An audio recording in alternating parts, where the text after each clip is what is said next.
The Purges. Let's talk about Lenin's stance on factionalism. In the 10th Party Congress, Lenin had proposed a ban on factional groupings inside the party as they went against the organizing principles of Bolshevism. Democratic centralism. Democratic centralism means that in any topic, everyone has freedom of speech to express their opinion. But once a decision is reached, everyone must uphold the decision of majority. If, after having lost the debate or given the issue, factional groupings will still continue to insist on their own policy, despite party majority deciding against it, they would be expelled from the party. Either accept party's principle or be expelled. In the practical struggle against factionalism, every organization of party must take strict measures to prevent all factional actions, ensure strict discipline within the party and in all Soviet work, and to secure maximum unanimity in eliminating all factionalism. Lenin's ban on factions led to suppression of various kinds of factional activities, from syndicalists, Trotskyists, and left communist faction led by Bukharin and other groups. These groupings were forced to accept democratic centralism and party discipline if they wanted to stay in the party. We move forward to 1927, when Stalin has outmaneuvered his opponents. His policies are being accepted. He is recognized as the rightful leader of the party, and the majority backs him. Trotsky's left opposition has been ideologically defeated. Zinoviev and Kamenev, who previously had been going back and forth about Trotsky, made an alliance of convenience with him and his supporters. This group became known as the United Opposition. An opposition grouping is tolerated within party for a while, but in October 1927, United Opposition stages a demonstration, separate from rest of Bolshevik party, officially to commemorate the revolution, but to also criticize the political line of party majority and central committee led by Stalin. This is recognized as factionalism by the party, and many members of United Opposition are forced to self-criticize or be expelled.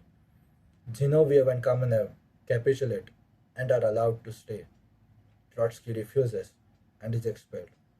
He is deported from the country a year later.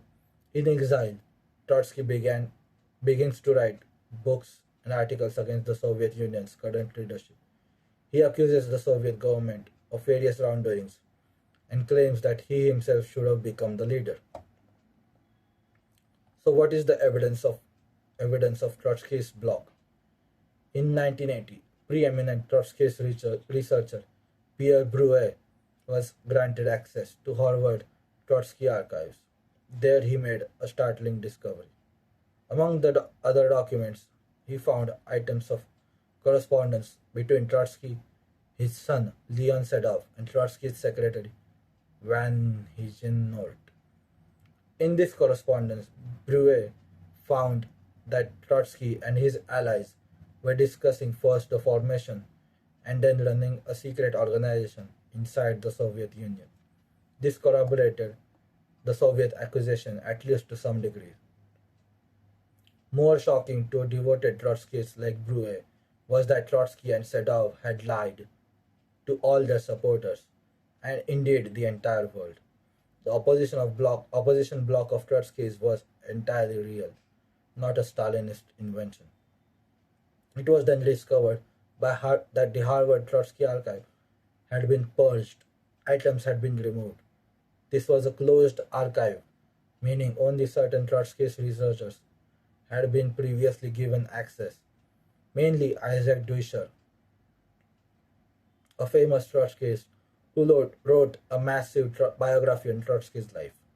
Trotsky's wife had also been given access. They formed the most obvious candidates for censoring of archive of sensitive materials. The proposal for a block seems to me completely acceptable.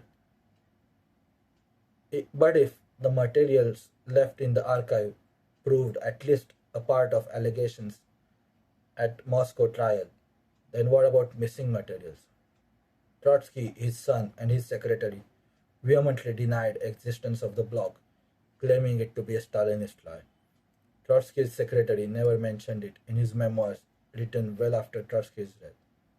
Same goes for Trotsky's biggest advocate, Isaac Dusher, who was allowed to go through the archive and yet continued to insist there was no secret underground organization or bloc. In 1934, head of Leningrad government organization of the Soviet Communist Party, Sergei Kirov, was assassinated by a gunman. The killer, a party member, Leonid Nikolaev, attempted to commit suicide before being captured but failed. In the interrogation, he initially claimed to be a lone gunman, but eventually testified to being a part of a conspiracy or of political assassinations by the underground Trotsky's Zinovievite bloc. In response to these grave allegations, Trotsky accused Stalin of masterminding the murder himself. However, there is no evidence to justify Trotsky's claim.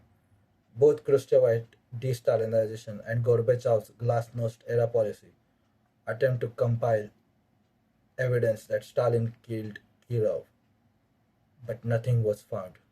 In fact, Kirov was a close collaborator of Stalin's and naturally a target for politically motivated terrorists. Over the years, there were three, perhaps four, blue ribbon investigations of the Kirov killing. Khrushchev and Gorbachev wanted to pin it on Stalin, and all of them handpicked their investigations accordingly. Having been able to acquaint myself with the archived materials from these efforts, it is clear that none of the three investigations produced desired conclusions. In particular, the Khrushchev and Gorbachev era efforts involved massive combing of archives and interviews and failed to conclude that Stalin was behind the killing. Stalin's effort, of course, concluded that the opposition did it and was the basis of Moscow trials. There was no obvious reason why Stalin would have wanted to falsely accuse the oppositionists of this crime committed at this point. The Trotskyist underground bloc had not been uncovered yet, and certainly Stalin had no idea that Zinoviev Kamenev were members in it. It was largely the Kirov murder that sparked the investigation, leading to these discoveries. The oppositionists were politically powerless and marginalized in the legal party and state apparatus of the USSR. They had no chance to challenge Stalin's political line. They were dangerous in one capacity only, as members of an illegal anti-Soviet conspiracy. However, Stalin did not know of any such conspiracy at the time, so why frame the opposition bloc? Indeed, he didn't even know the opposition bloc truly existed until it was discovered by NKVD in connection with Kirov's investigation. Is it conceivable that one of the leaders of the party gets shot by a lone gunman? Yes, but considering the facts, the other option seems far more likely. There is no good evidence to doubt Nikolaev's admission of guilt, but one could merely say it alone is inconclusive. We'll return to this later. After the Kirov murder and discovery of secret bloc of Trotskyists, the charges against conspirators kept on mounting.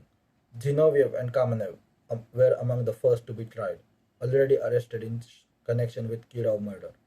However, they would be tried in connection with a broader conspiracy to overthrow government. Charges against defendants included sabotage, espionage, conspiring with foreign powers, and planning and committing political assassinations. Alexander Zinoviev, no relations to Grigory Zinoviev, was a political dissident in USSR and was eventually exiled from the country. In 1939, he was accused of a plot to murder Stalin as a part of underground organization, but was eventually released. He spoke of those years after the fall of Soviet Union, actually admitting to his guilt. I was already a confirmed anti-Stalinist at the age of 17. The idea of killing Stalin filled my thoughts and feelings. We studied the technical possibilities of an attack. We even practiced. If they had condemned me to death in 1939, their decision would have been just. I had made up a plan to kill Stalin. Wasn't that a crime? When Stalin was still alive, I saw things differently. Until Stalin's death, I was an anti Stalinist. The fact that he was arrested by NKVD but was released due to lack of conclusive evidence or confession argues against the idea the oppositionists were merely framed by the Soviet government. Not only was Alexander Zinoviev released and therefore not framed, but he also admits his guilt, being an unwitting part of an underground group. This seems to demonstrate the investigation was fair, the accused was innocent until proven guilty. Clearly, the notion of political assassinations was not invented by Stalin. Alexander Zinoviev admits his guilt. He wasn't tortured into confessing by the NKVD. The NKVD doesn't even exist anymore. Despite their best efforts, Khrushchev, Gorbachev, capitalists, nobody has been able to find evidence that Stalin had Kirov killed. Trotsky's claim is therefore false. Nikolaev, the assassin, confessed to being a part of an opposition group, exactly like Alexander Zinoviev did. Mark Zaborowski, an NKVD agent, managed to infiltrate Trotsky's organization and became Sedov's second in command. He reported to Moscow that Sedov and his followers were planning to assassinate Stalin and Voroshilov. Trotsky and Sedov's staff were thoroughly infiltrated, and Sedov's closest collaborator in 1936, Mark Zaborowski, is said to have been an NKVD agent. In 1936, the 1932 bloc would have been interpreted by NKVD as a terrorist plot. Jules Humbert Rotz, a Swiss communist and political ally of Bukharin, wrote in his memoirs about their last meeting in 1929. Bukharin told him they were planning to assassinate Stalin. He had objected and they had split over this. His memoirs were published in 1971, well after de-Stalinization had claimed Bukharin was innocent. Before leaving, I went to see Bukharin for one last time, not knowing whether I could see him again upon my return. We had a long and frank conversation. He brought me up to date with the contacts made by his group with Zinoviev Kamenev faction in order to coordinate the struggle against the power of Stalin. I did not hide from him that I did not approve of this liaison of opposition. The struggle against Stalin is not a political program. This bloc is a bloc without principles who will crumble away before achieving any results. Bukharin also told me that they had decided to utilize individual terror in order to rid themselves of Stalin.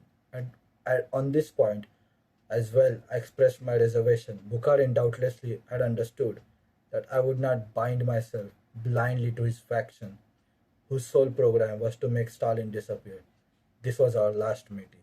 G.A. Tokayev was a member of conspiratorial anti-communist group within Soviet Red Army, who defected to British in 1948. He wrote about his activities openly and unrepentantly. His group was connected to other opposition underground groups, met with Bukharin, and knew about Trotsky's Zinoviev conspiracy against Kirov in Leningrad. Stalin aimed at one-party dictatorship and complete centralization.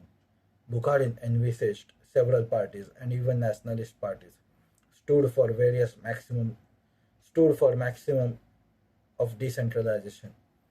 He was also in favor of vesting authorities to various constituent republics and thought that more important of these should even control their own foreign relations.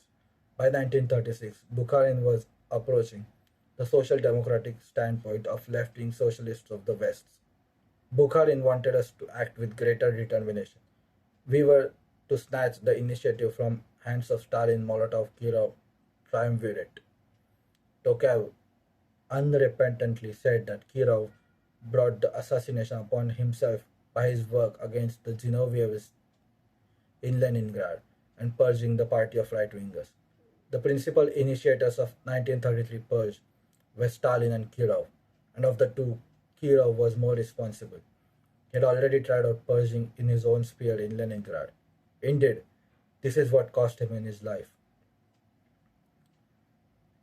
I have good reason to put on record that it was not 1934, as the official Kremlin reports of the trial, the so-called Leningrad Center suggests, but in spring of 1933 that his assassination was first mooted, and that by men who should have known better.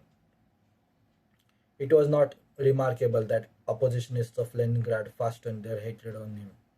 When the assassin Nikolaev, at his first cross-examination, declared that Leningrad opposition group had its own special accounts to settle with Kirov, he was only being just. Our group had planned to assassinate Kirov and Kalinin, the president of the Soviet Union. Finally, it was another group that assassinated Kirov. In 1934, there was a plot to start a revolution by arresting the whole of Stalinist-backed 70th Congress of the party.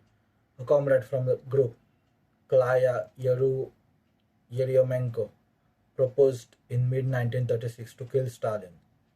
There had been no less than 15 attempts to assassinate Stalin. None had got near to success. Each had cost many brave lives. The right-wing conspirators of Tokayev regretted that Bukharin was caught.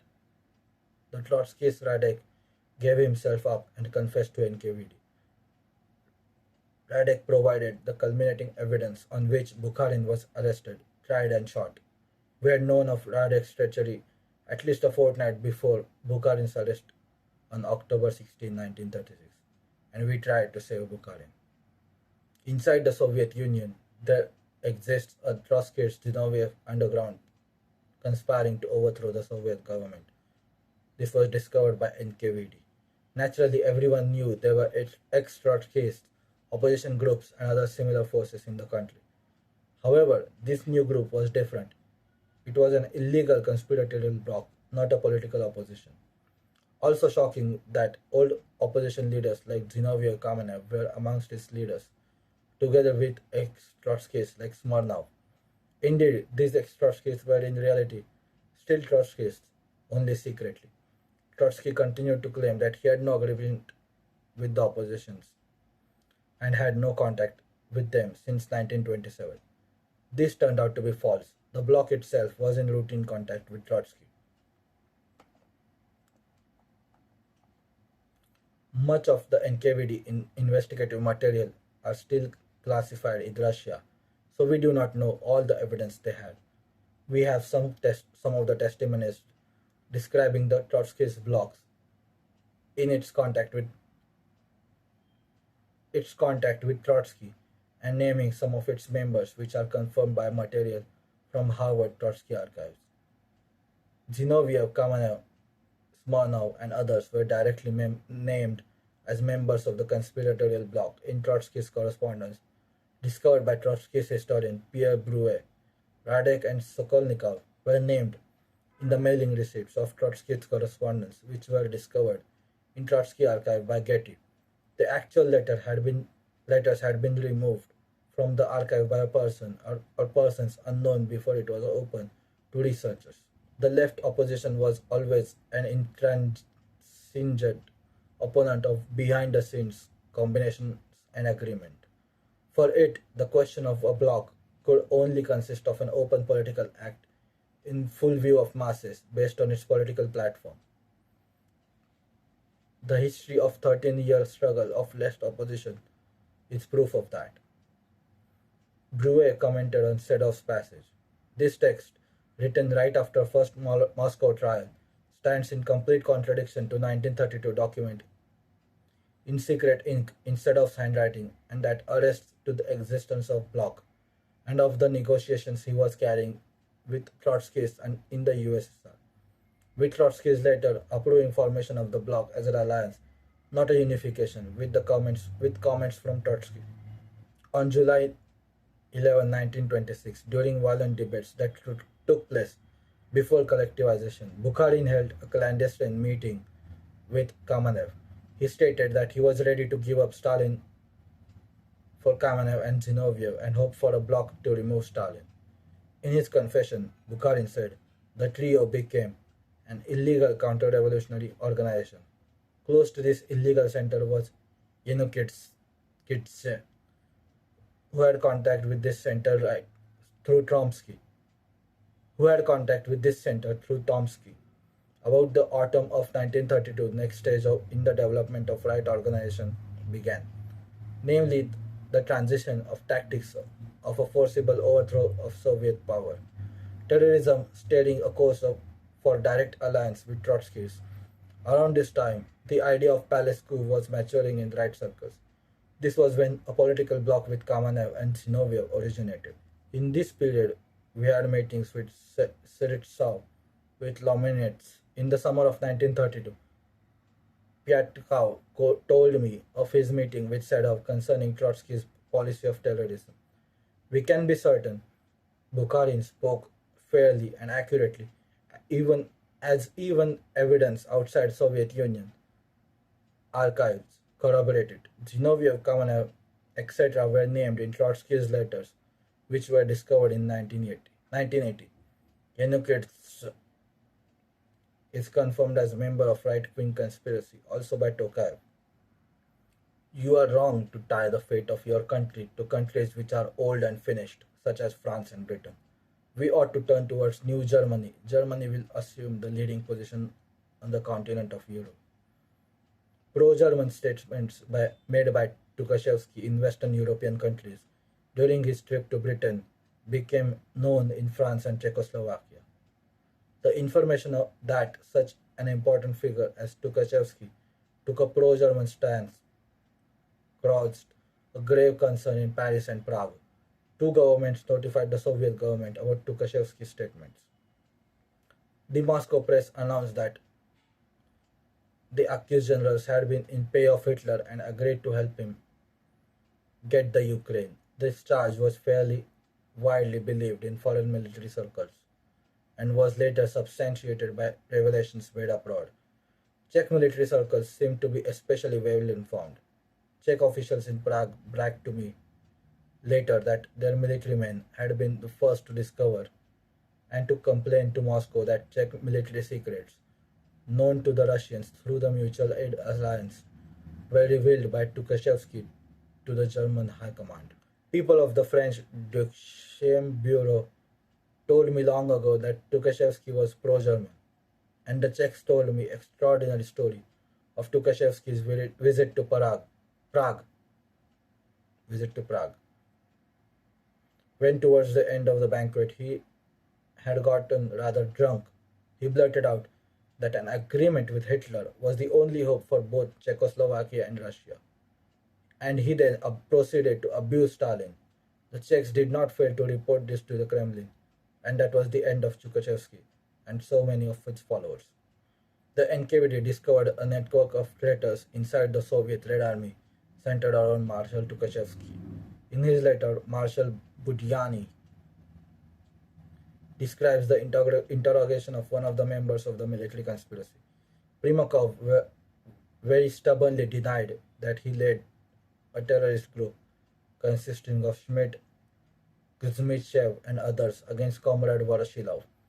He denied this on a basis that he said Trotsky had entrusted him, Primakov, with a more serious task to organize an armed uprising in Leningrad. Primakov did not, however, deny that he had indeed earlier led a terrorist group and for that purpose had recommended Schmidt to the post of commander of mechanized corps. In connection with this special assignment of Trotsky's, Primakov worked on the 25th Cavalry Division with the divisional commander Zibin. According to him, Zibin was assigned to meet Trotsky at the border once the rebels had taken over the Leningrad. Both Voroshilov and Budyani were close associates of Stalin. If they had framed Tukhachevsky together, they would not discuss the investigation in the manner that they do. Also, if the accused Primakov was framed, he would have probably not insist that he was not currently a member of terrorist group, but instead a military conspiratorial one, as both are equally illegal. On top of that, Primakov admits to being a part of a terrorist group previously, not just currently.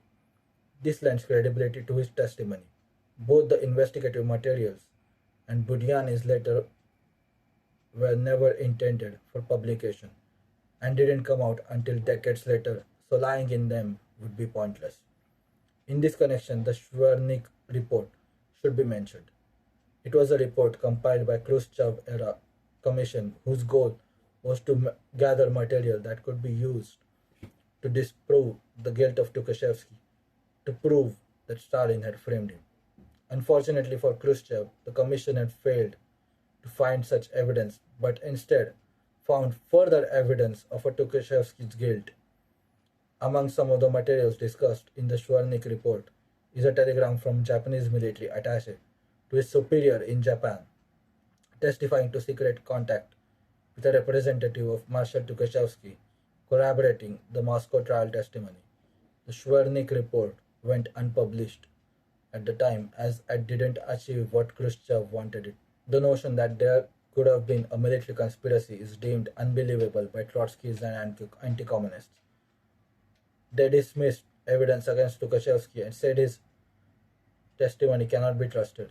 I will point out the case of General Vlasov, who defected from the Red Army to German side in 1941, saying he wanted to build a new Russia without Bolsheviks or capitalists. This was eerily similar to Tukhachevsky's rhetoric. Vlasov was never arrested by Soviets and gave this testimony of his own volition from the safety of the West. Another such example was Colonel Tokayev, who defected to British. The case of Tukhachevsky is still classified. The last known person to have it read is Colonel Victor Alcanes, relative of one of the people involved in trial. He said, "My grandfather and Tukhachevsky were friends, and grandfather was on the judicial panel that both judged both Tukhachevsky and Ederman. My interest in this case became even stronger after the well-known publication of Procurer Viktorov, who wrote that Yakov Alcanes was very active at the trial, harassed the accused, but in the trial transcript, everything was just the opposite.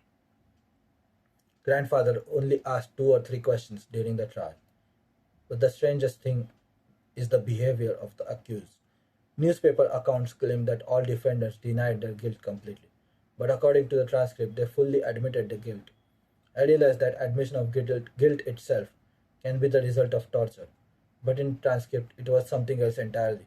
A huge amount of detail, long dialogues, accusations of one another, a mass of precision. It is simply impossible to stage manage something like this.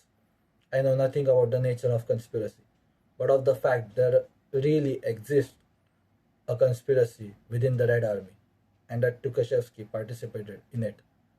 I am convinced of it too. I am completely convinced today. During the last years of his life, long after de-Stalinization, Molotov spoke about this issue in an interview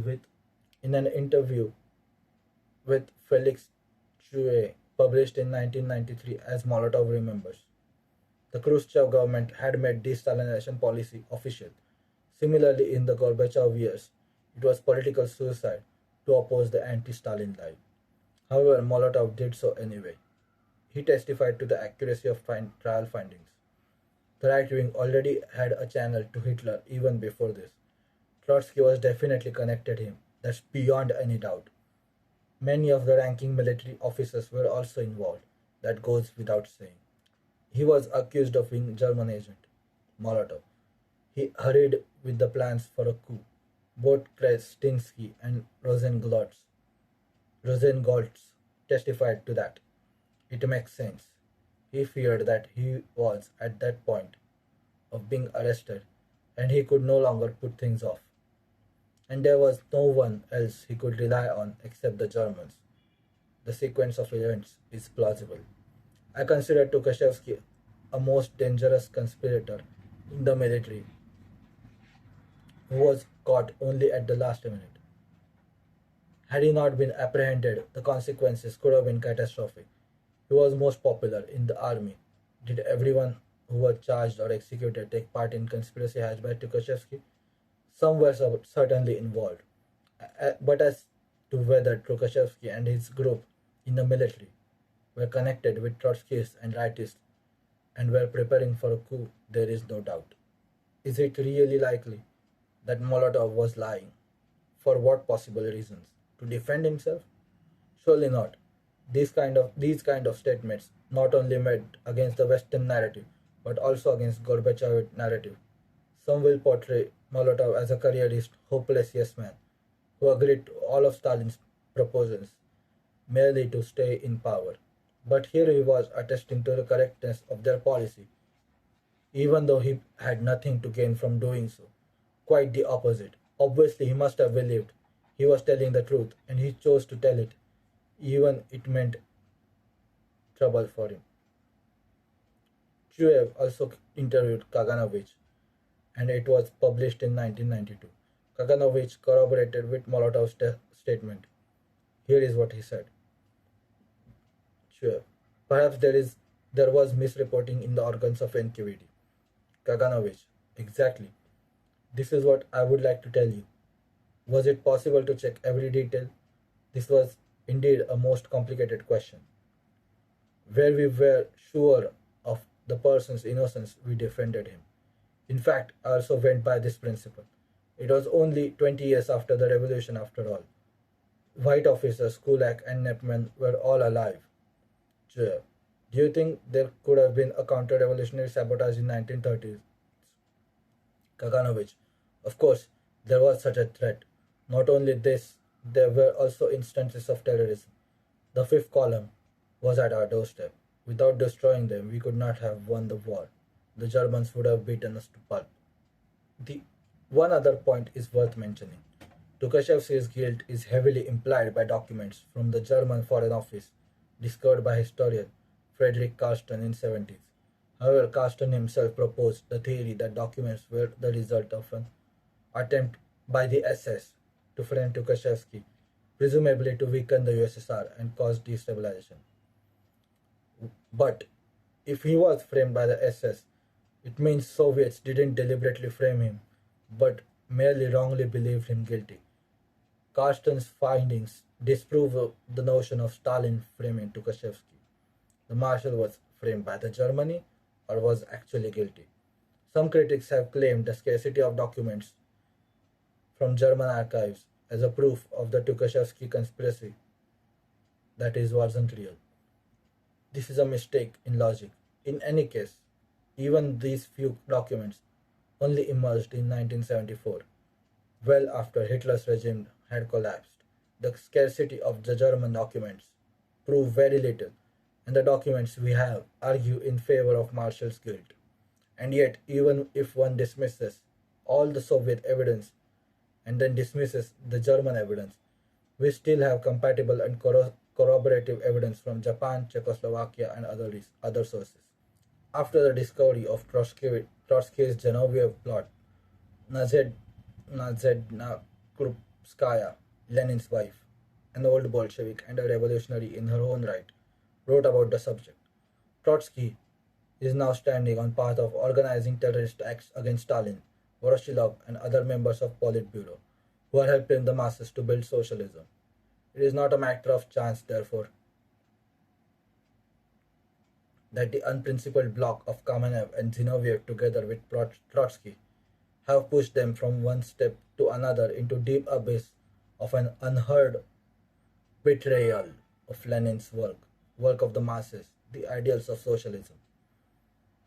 Trotsky, Zinoviev, Kamenev, and their entire band of killers acted together with German fascists, entered into a pact with Gestapo.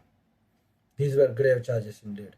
Trotsky, from his side, entirely denied all of them. After the Second World War, the leader of Finnish communists, O.W. Kuisinen, said, "The ruling circles of the imperialist countries didn't limit themselves to the ideological struggle against socialism.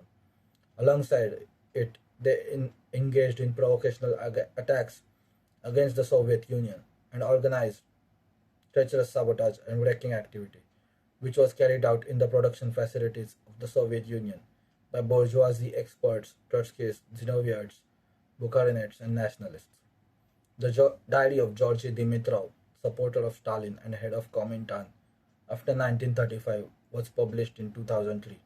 Dimitrov met with Stalin, Molotov, Kaganovich, Voroshilov in the Kremlin regarding, among other things, the interrogation of accused Sokolnikov.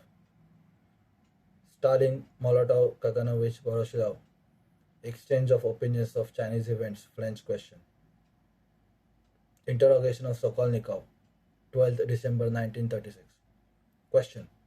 Thus, the investigation concludes that Trotsky abroad and the center of bloc within the USSR entered into negotiations with Hitlerite and Japanese governments with following aims. First, to provoke a war by Germany and Japan against USSR. Second, to promote defeat of USSR in that war and to take advantage of that defeat to achieve transfer of power in the USSR to the government bloc. Third, on behalf of the future bloc government to guarantee territorial and economic concessions to Hitlerite and Japanese government. Do you confirm this? Reply, yes, I confirm it. Question. Do you admit that this activity by the bloc is tantamount to outright treason against the motherland? Reply, yes, admitted. Sokolnikov was one of the people named in the mail receipts found by Getty in Trotsky's archive, so we know he was part of Trotsky's group. His testimony verifies the fact that already came out with connection with Tukhachevsky. This information was not used in the public trial. It is now available via Dimitrov's diary. Question is, would Stalin, Dimitrov, Voroshilov and others really have framed Sokolnikov? We already know Sokolnikov was at least guilty of conspiring with Trotsky, and the picture painted by Dimitrov's diary is that Stalin and others genuinely curious about the proceeding of the NKVD investigation. Dimitrov's diary was only made public in 2003. If he wanted to lie to cover for Stalin, then he would have done so publicly, not in his personal diary that no one ever saw until the collapse of the USSR. As much of the material from Soviet archives still remain classified, we don't have too many documents where Stalin and his associates discuss these matters privately among themselves. However, we do have some. In June 1937, on eve of CC plenum, Trotsky sent a telegram to the Central Executive Committee, the highest organ of Soviet government. In this telegram, he urged CEC to betray Stalin and support him. The telegram says, policy is leading to the complete collapse of internal as well as external. Stop. Only salvation is radical turn towards Soviet democracy, beginning with open review of the last trials. Stop. Along this road, I offer complete support. Trotsky. This telegram didn't reach CEC before being intercepted by NKVD, which it handed to Stalin. Upon reading it, he wrote on it the following words: "Ugly spy, brazen spy of Hitler." Stalin then not only signed his name under it, but gave it to Molotov, Voroshilov, and others. After reading the telegram, they signed their names in agreement with Stalin's assessment. If Stalin and his collaborators Molotov and Voroshilov were truly framing Trotsky, then would they really call Trotsky a spy of Hitler, even when no one else was present? This seems unlikely. The telegram was never made public, not to mention Stalin's and his associates' comments on it were never made public. The obvious explanation is that they truly believed Trotsky was in league with Hitler. The authenticity of the telegram has been verified. The question is, what was Trotsky's plan? It seems that he was preparing a stage for his return to power. Once the Soviet Union took heavy losses in a war with Germany, the Trotskyist conspirators would cause pro-Trotsky rebellions among the troops. Even having one of the 5 Soviet marshals and few generals on their side, the ousted political opposition consisting of Trotsky, Zinoviev, Kamenev, and Smirnov would take over. They would make peace with foreign powers, guaranteeing them heavy concessions, get rid of Stalin and his supporters, the so-called bureaucracy, and implement what Trotsky considered Soviet democracy. Is it really a democracy? I don't think so. We also have, for instance, written comment by Stalin criticizing the work of NKVD upon reading the interrogation report for accused Akolev's wife, Sokolovskaya. According to NKVD report, the wife to the interrogators. During past 5 years, Akolev has been undertaking active participation in the underground anti-Soviet organization that stood on Trotsky's position.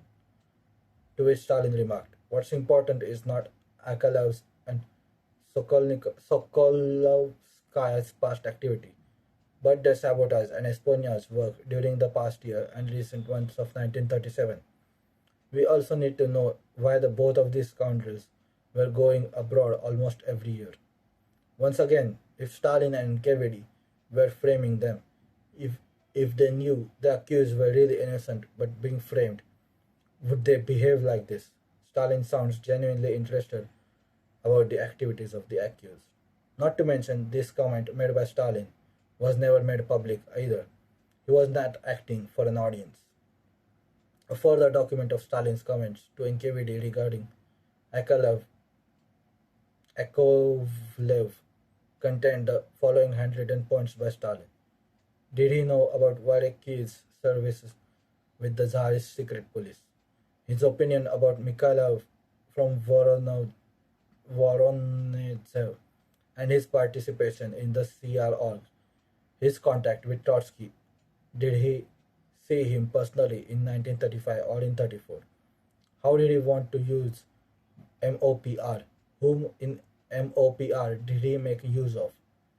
Turn Akovlev's wife is a conspirator and she must tell us everything. Ask her about other friends, acquaintances of hers. Alexander Shelepin gave a speech in favor of Khrushchev. He quoted from Yakir's letter to Stalin of June 9, 1937. A series of circular resolutions by Stalin, Kaganovich, Molotov, Malenkov, Voroshilov on the letters and declarations made by those imprisoned testifies to the cruel treatment of people, of leading comrades, who found themselves under investigation. For example, when it was his turn, Yakir, the former commander of military region, appealed to Stalin in a letter in which he swore his own complete innocence. Here is what he wrote. "I am a noble warrior, devoted to party, the state, the people, and as and the people, as I was for many years. My whole conscious life has been passed in selfless, honest work in sight of party and of its leaders. Now I am honest in my every word. The problem here is that Shelpin has taken this letter entirely out of context and lied about its contents. He claims Iyakir was innocent and always proclaimed his innocence. In reality, in this letter, he actually admitted his guilt, but Shelepin chose to omit this part. The full text of the letter first came out in 1994. Here are some of the parts left out by Shelepin.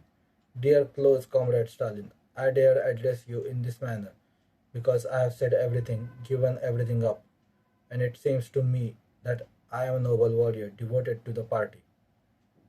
Then the fall into nightmare, into the irreparable horror of betrayal. The investigation is completed. I have been formally accused of treason to the state. I have admitted my guilt. I have fully repented. I have unlimited faith in the justice and propriety of the decision of the court and the state. Now I am honest in my every word." So Sherapin has taken a letter where a man admits his guilt and turned it into a claim of innocence. If Ayakir was truly innocent, would this kind of dishonesty really be needed? We have already been over about Shvernik report attempts to blame Stalin on Kirov murder and for framing Tukhachevsky. No evidence was found, and this time, instead of trying to fabricate it, the Khrushchevites gave up and focused on other things. The statement of Rehabilitation Commission of the Politburo, published in August 1989, reads, "It has been established, therefore, that after 1927, the former Trotskyists and Zinovievists did not carry out any organized struggle against the party, did not unite with each other, either on terrorist or any other basis. And the case of the United Trotskyist Zinoviev Terrorist Center was fabricated by the organs of NKVD upon direct order and with direct participation of J.V. Stalin.